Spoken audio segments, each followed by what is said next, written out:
রাসূলুল্লাহ সাল্লাল্লাহু আলাইহি ওয়াসাল্লাম কী কাজে এই পৃথিবীতে আগমন করেছেন, রব্বুল আলামিন কী জন্য তাকে পাঠিয়েছেন, আমরা অনেকে তা জানি না।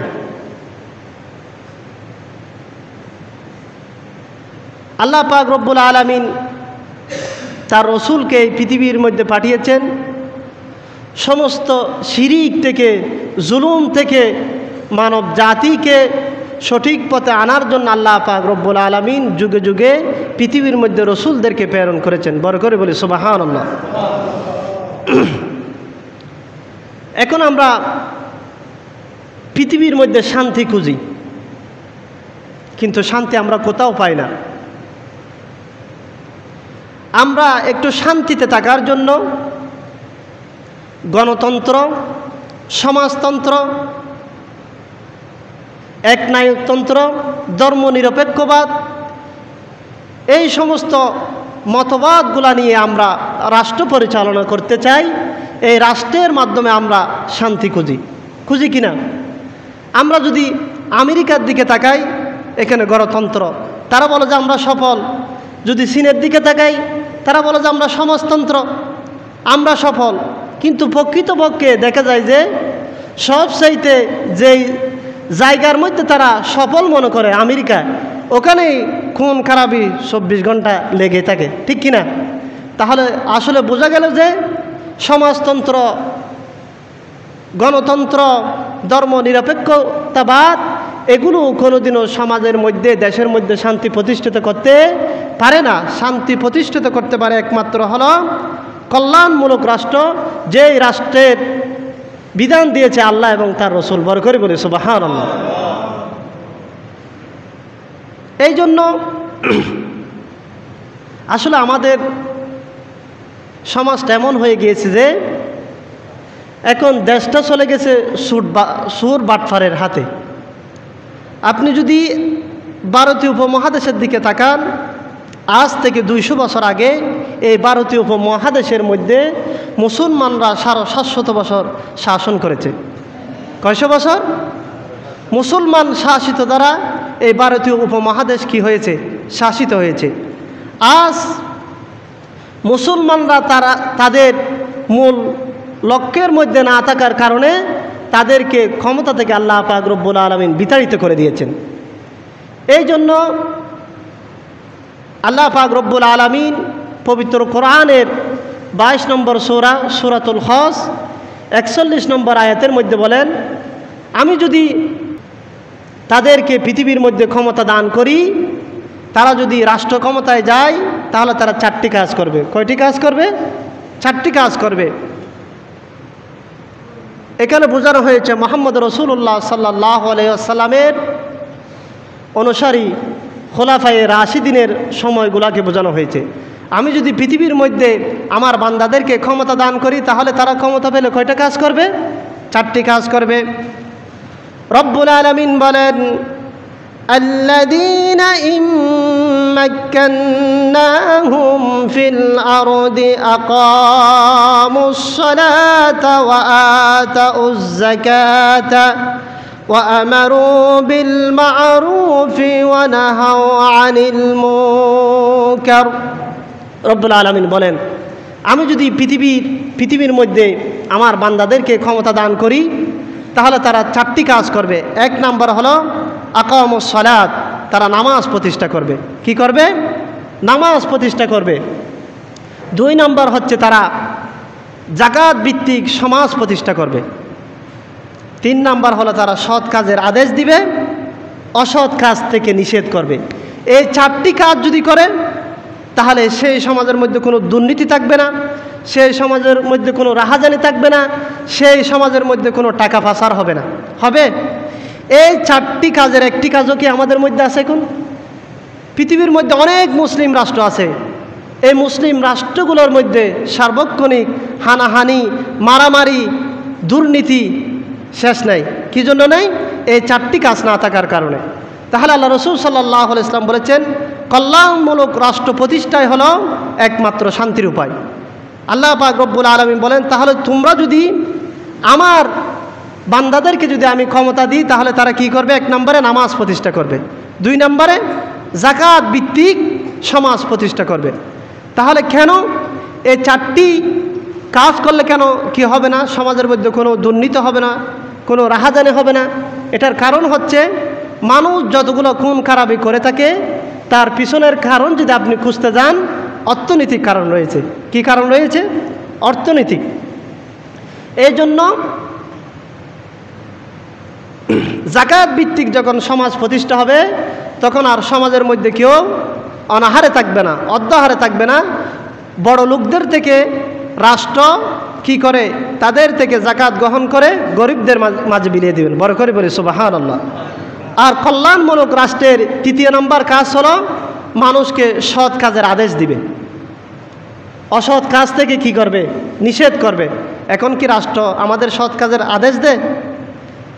সুরে বলো যে চুরি করো, পুলিশে বলো যে চুরি করো, তুমি চুরি করার পরে আমি যাব। এই ব্যবস্থা হয়ে গেছে এরকম। এই জন্য আল্লাহ পাক রব্বুল আলামিন পৃথিবীর মধ্যে যত রসুল পাঠিয়েছেন তাদেরকে 3টি জিনিস দিয়ে এই পৃথিবীর মধ্যে প্রেরণ করেছেন। কয়টি জিনিস? 3টি জিনিস।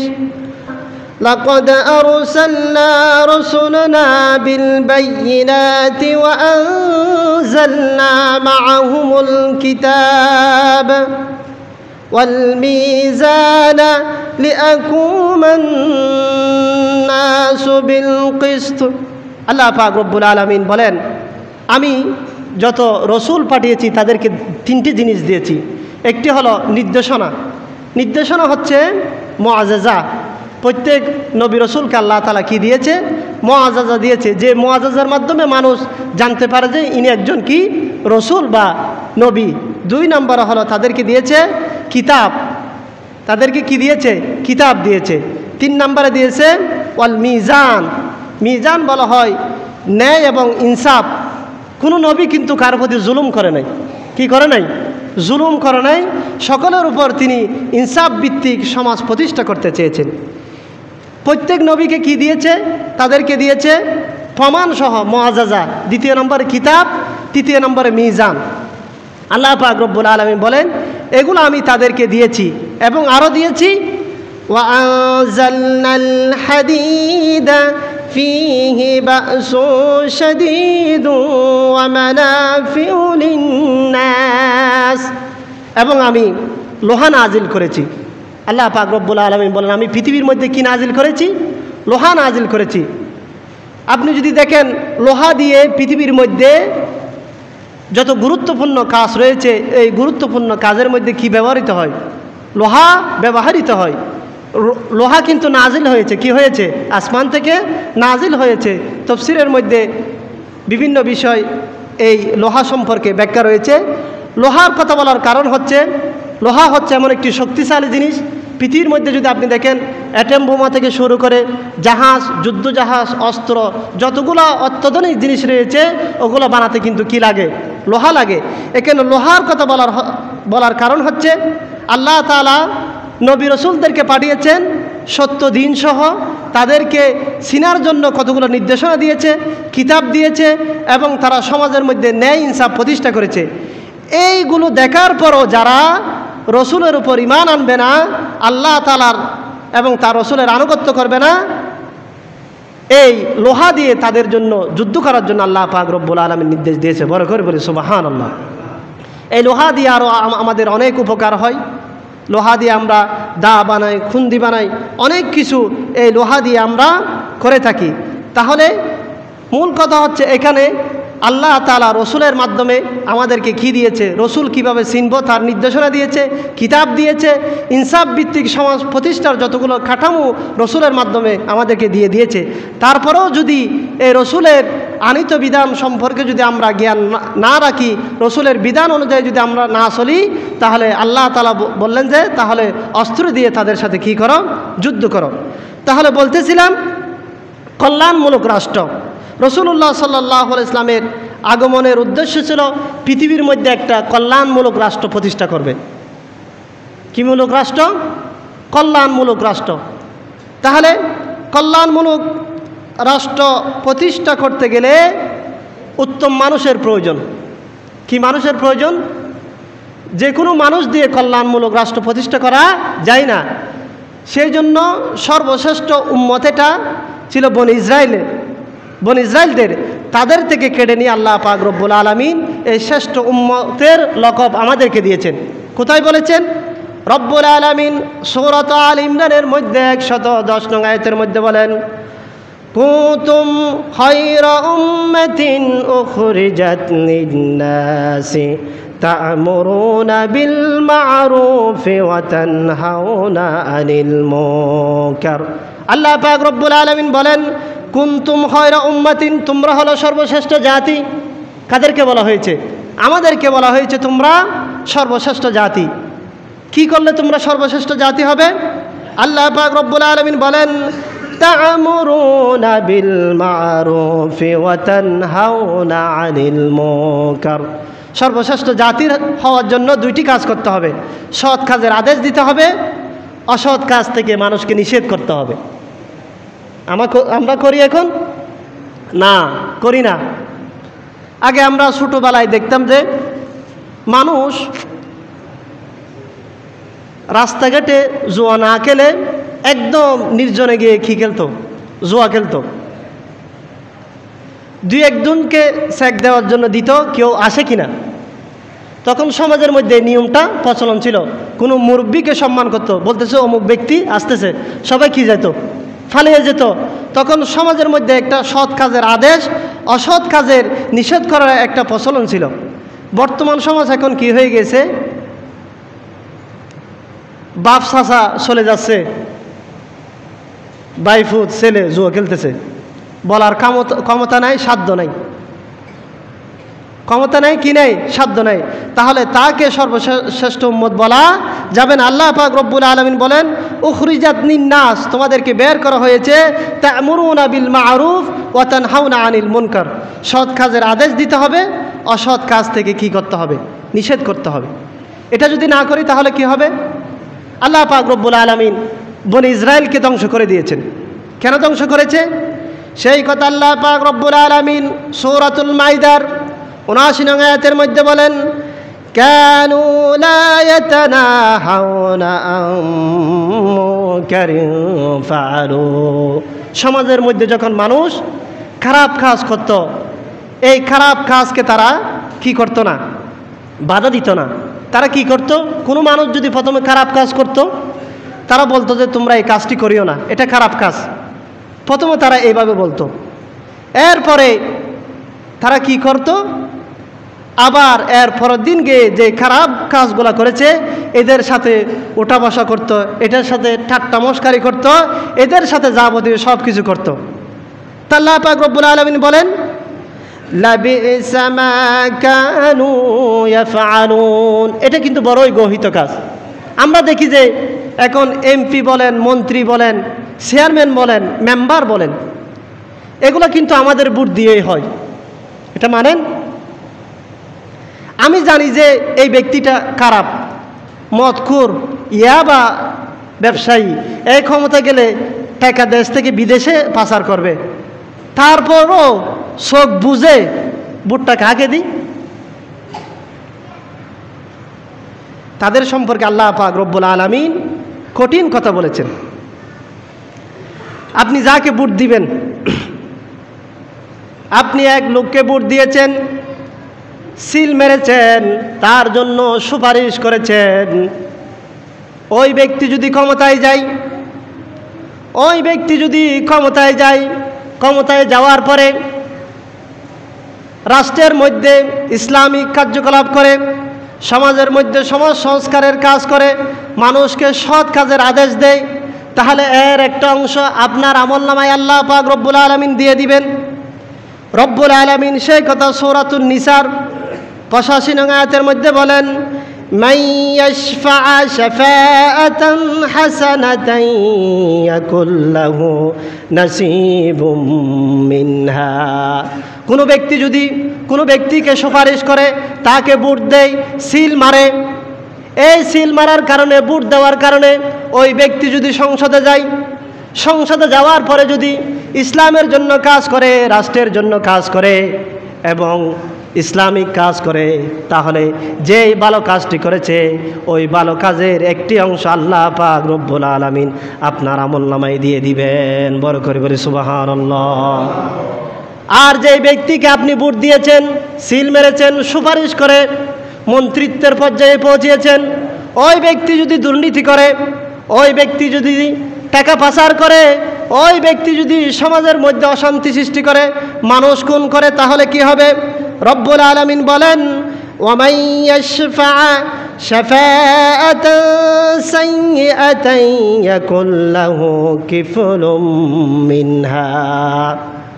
যাকে আপনি ভোট দিয়েছেন, ভোট দিয়ে চেয়ারম্যান বানিয়েছেন, মেম্বার বানিয়েছেন, মন্ত্রী বানিয়েছেন, এমপি বানিয়েছেন, আপনার ভোট পেয়ে যদি ওই ব্যক্তি দুর্নীতি করে, আপনার ভোট পেয়ে সে যদি মদের ব্যবসা করে, সে যদি ইয়াবা ব্যবসা করে, সে যদি দেশের টাকা বিদেশে পাচার করে, সেই যেই টাকা যতগুলো অপরাধ করবে তার একটা অংশ আল্লাহ পাক রব্বুল আলামিন আপনার আমলনামার মধ্যে তুলে দিবেন। বড় করে বলি নাউজুবিল্লাহ। তাহলে এই জিনিসগুলো আমরা জানি, আমরা জানি যে অমুক ব্যক্তি ক্ষমতায় গেলে এটা করবে, এটা করবে, জানার পরেও আমরা চোখ বুঝে কি করি? বুটটা থাকে, সিলটা থাকে, মারে দিই। জানি না এর কেসারত কি হবে। এটা সূরা নিসার, বাসায় গিয়ে পড়বেন ৮৫ নং আয়াত। এই জন্য আপনি যদি মারাও যান, তার অপকর্মগুলো আপনার কবরের মধ্যে যেতে থাকবে। সে যদি সৎ কাজ করে, তাহলে সৎ কাজগুলো কি হবে? কিফলুম মিনহা, সৎ কাজগুলো আপনার কবরের মধ্যে যেতে থাকবে। বড় করে বলি সুবহানাল্লাহ। তাহলে এমন কাউকে সমাজে, রাষ্ট্রে নির্বাচন করতে হবে যিনি দেশের জন্য, দশের জন্য কাজ করে, এমন কাউকে কি করতে হবে? নির্বাচন করতে হবে। তাহলে সম্মানিত হাজিরিন, আল্লাহ রাসূলুল্লাহ সাল্লাল্লাহু আলাইহি ওয়াসাল্লাম বলেছেন, খায়রুকুম করনি, আমার যুগ হলো সর্বশ্রেষ্ঠ যুগ। তারপরের যুগ হলো সুম্মাল্লাযীনা ইয়ালুনাহুম, সুম্মাল্লাযীনা ইয়ালুনাহুম, তারপরের যুগ হলো তারপরের যুগ এবং তারপরের যুগ। সর্বশ্রেষ্ঠ যুগ হলো কার যুগ? রাসূলুল্লাহ সাল্লাল্লাহু আলাইহি ওয়াসাল্লামের যুগ। এটা হলো রাসূলুল্লাহ সাল্লাল্লাহু আলাইহি ওয়াসাল্লামের আগমনের মাস। আমাদের আদর্শ হবে, আমাদের আইডল হবে কে? রাসূলুল্লাহ সাল্লাল্লাহু আলাইহি ওয়াসাল্লাম। রাসূলুল্লাহ সাল্লাল্লাহু আলাইহি ওয়াসাল্লাম যৌবন বয়স আমাদের জন্য আইডল। রাসূলুল্লাহ সাল্লাল্লাহু আলাইহি ওয়াসাল্লাম সন্তানের পিতা, আমাদের জন্য আইডল। রাসূলুল্লাহ সাল্লাল্লাহু আলাইহি ওয়াসাল্লাম একজন দাদা, সেটাও আমাদের জন্য আইডল। ঠিক কিনা? রাসূলুল্লাহ সাল্লাল্লাহু আলাইহি ওয়াসাল্লাম থেকে কেউ যদি শিক্ষা গ্রহণ করতে চায়, তাহলে রাসূলুল্লাহ সাল্লাল্লাহু আলাইহি ওয়াসাল্লাম যুবক বয়সে কি করেছে সেটা আমাদের জন্য শিক্ষণীয়। স্বামী হিসাবে কি করেছে সেটা আমাদের জন্য শিক্ষণীয়, এবং পিতা হিসাবে কি করেছে সেটা আমাদের জন্য শিক্ষণীয়, এবং দাদা হিসাবে কি করেছে সেটা আমাদের জন্য শিক্ষণীয়। রাষ্ট্রনায়ক হিসাবে রাসূলুল্লাহ সাল্লাল্লাহু আলাইহি ওয়াসাল্লাম কি করেছে সেটাও আমাদের জন্য শিক্ষণীয়। ঠিক কিনা? এখন আমরা 5 ওয়াক্ত নামাজের মধ্যে ইসলাম খুঁজি, মসজিদ থেকে বের হয়ে কি করি? মদখুর, ইয়াবাখুর, গাজাটি, সমাজের মধ্যে একদম নিকৃষ্ট মেয়ে নিয়ে পড়ে থাকে, তাকে আমরা গিয়ে ভোট দিই কিনা? আমরা জানি 500 টাকার কারণে, 1000 টাকার কারণে ভোটটা কাকে দিই? তাহলে একটি যদি কল্যাণমূলক রাষ্ট্র গ্রহণ করতে চান, তাহলে রাসূলুল্লাহ সাল্লাল্লাহু আলাইহি ওয়াসাল্লামের নির্দেশিত পন্থায় আমাদেরকে চলতে হবে। এই জন্য রব্বুল আলামিন বলেন, লাকাদ কানা লাকুম ফি রাসূলিল্লাহি উসওয়াতুন হাসানা। রাসূলুল্লাহ সাল্লাল্লাহু আলাইহি ওয়াসাল্লামের মাঝে তোমাদের জন্য রয়েছে উত্তম আদর্শ। আপনার থেকে বাইরে কোথাও যেতে হবে না। অমুক নেতার পবিত্র ফুলের মতো পবিত্র, আমাদের নেতা হবে একজন, সেটাকে মুহাম্মদ রাসূলুল্লাহ সাল্লাল্লাহু আলাইহি ওয়াসাল্লাম। আপনি যে নেতার চরিত্র ফুলের মতো পবিত্র বলতেছেন, তার চরিত্র রাতে একরকম, দিনে আরেক রকম। কিন্তু আমার নবী, আপনার নবী জনাবে মুহাম্মদ রাসূলুল্লাহ সাল্লাল্লাহু আলাইহি ওয়াসাল্লাম সাহাবীদেরকে বলেছেন, ও সাহাবারা, রাতে আমাকে যেভাবে দেখো, দিনে আমাকে যেভাবে দেখো, তোমরা সেভাবে আমাকে অনুসরণ করতে থাকো। বড় করে বলি সুবহানাল্লাহ। আমরা এখন এমন নেতার পিছনে ঘুরি যে নেতা নামাজের উজুর ফরজটা পর্যন্ত জানে না, সে নেতা আপনাকে কিভাবে জান্নাতে নেবে? আমরা এমন নেতার পিছনে ঘুরি যে নেতা বলে না আগে আসরের নামাজটা পড়ে নাও। এমন নেতার পিছনে ঘুরি যে নেতা আমাদেরকে দিয়ে মানুষ খুন করায়, আমাদেরকে দিয়ে চাঁদাবাজি করায়। এমন নেতার পিছনে ঘোরা যাবে না। এমন নেতার পিছনে ঘুরতে হবে যে নেতা আপনাকে পরকাল ভিত্তিক জীবন করার জন্য নির্দেশ দেয়, নামাজের আদেশ দেয়, সন্ত্রাস মুক্ত জীবন গড়ার জন্য নির্দেশ দেয়। এমন নেতার আদর্শ আমাদেরকে গ্রহণ করতে হবে। সম্মানিত হাজরিন, এই জন্য আমাদের সন্তানরা যারা রয়েছে, পিতামাতার দায়িত্ব হলো সন্তানরা কোন দিকে যাচ্ছে, কার সাথে চলাফেরা করতেছে, এগুলো অবজার্ভ করতে হবে।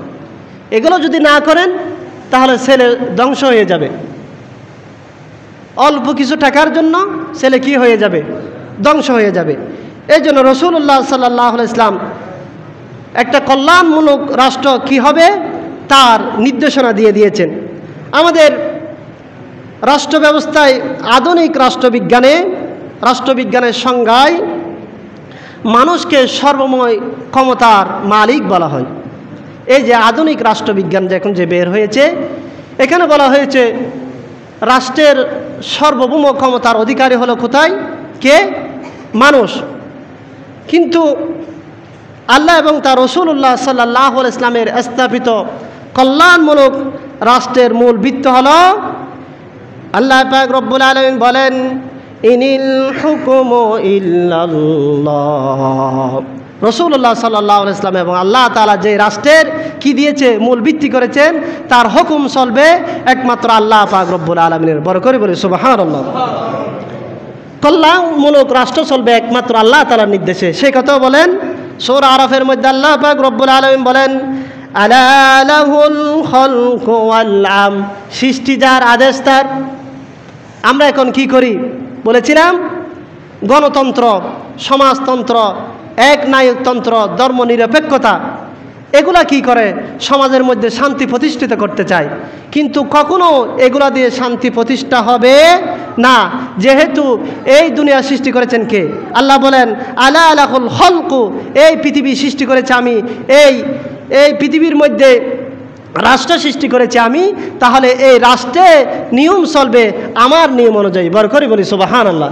যখন আল্লাহ তাআলার নিয়ম অনুযায়ী এই রাষ্ট্র চলবে, তখন এই রাষ্ট্রের মধ্যে শান্তি বিরাজমান হবে। তার আগে রাষ্ট্রের মধ্যে শান্তি বিরাজমান হবে না। এই জন্য আল্লাহ পাক রব্বুল আলামিন বলেন, সরকার এবং জনগণের মধ্যে সম্পর্ক কি হবে? রব্বুল আলামিন বলেন, রাসূলুল্লাহ সাল্লাল্লাহু আলাইহি ইসলামের নাফরমানি কোনো কাজের মধ্যে আনুগত্য নেই। রাসূলুল্লাহ সাল্লাল্লাহু আলাইহি ইসলামের যেখানে নাফরমানি হয় সেখানে কোনো আনুগত্য নেই।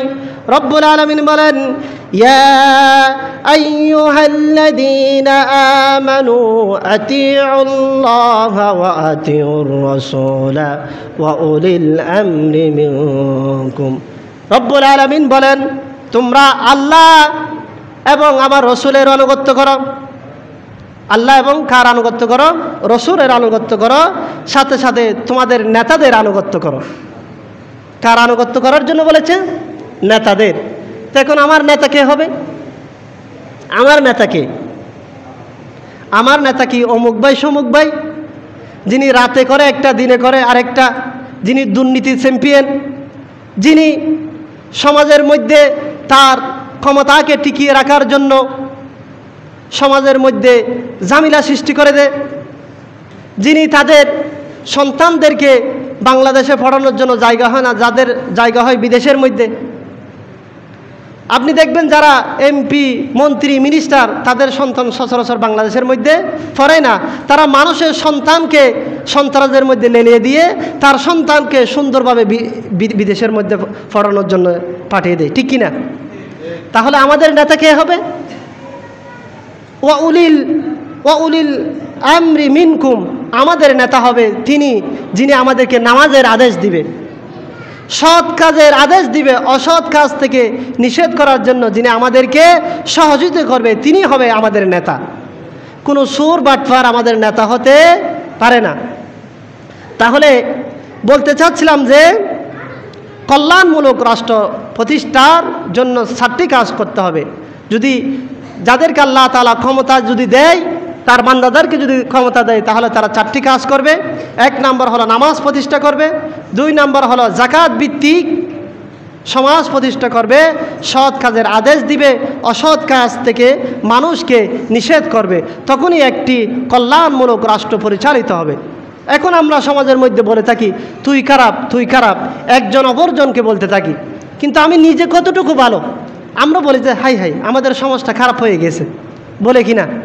আসলে সমাজ খারাপ হয় না, আমি নিজে খারাপ হয়েছি। যে আমি যদি তার দিকে আঙ্গুল না তুলি, আমি যদি সমাজের দিনের কাজগুলো যদি নিজে নিজে করি, তাহলে সমাজটা এমনি এমনি ভালো হয়ে যাবে।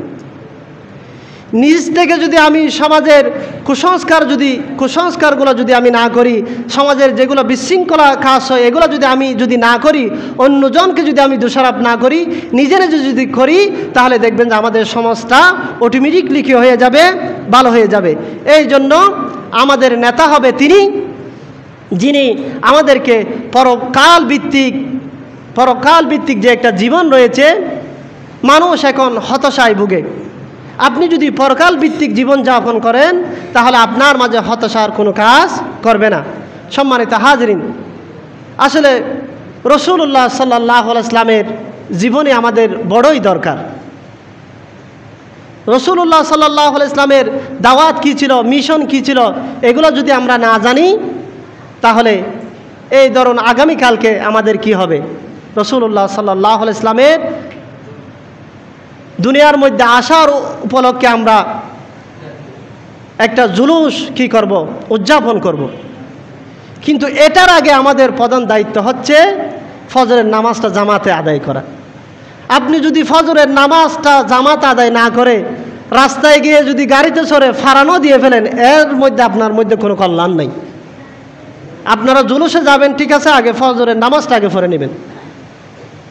জুলুসে না গেলে ফরজ তরক হবে, ওয়াজিব তরক হবে, সুন্নত তরক হবে, এমন কিছু হবে না। কিন্তু আপনি ফরজটা যদি না পড়েন, এটা আপনাকে দুনিয়া আখিরাত শেষ করে দেওয়ার জন্য এটাই যথেষ্ট। এই জন্য রাসূলুল্লাহ সাল্লাল্লাহু আলাইহি ওয়াসাল্লামের প্রতি ভালোবাসা আমাদের প্রত্যেকের জন্য জরুরি। আমরা প্রত্যেকে জুলুসে যাব, কিন্তু ফজরের নামাজটা পড়ব। রাজি আছে কিনা? আপনি যদি ফজরের নামাজ না পড়ে গাড়ি একটা নিয়ে, এখন দেখা যায় যে জুলুসের মধ্যে অনেক ধরনের গান লাগিয়ে দেয়, কী জন্য যায়, আমরা কি করি? এই জন্য অন্ততপক্ষে আমাদের এলাকা থেকে, এই সমাজ থেকে যারা যাবে, এমন কোনো কাজ করবেন না যে কাজের দ্বারা বিধর্মীরা আমাদেরকে টিক্কারি করে। ঠিক আছে, যাব, ঠিক আছে, সুন্দরভাবে যাব, সুন্দরভাবে আসবো। ইসলামিক কাজ যেন আমাদের দ্বারা সংগঠিত না হয়।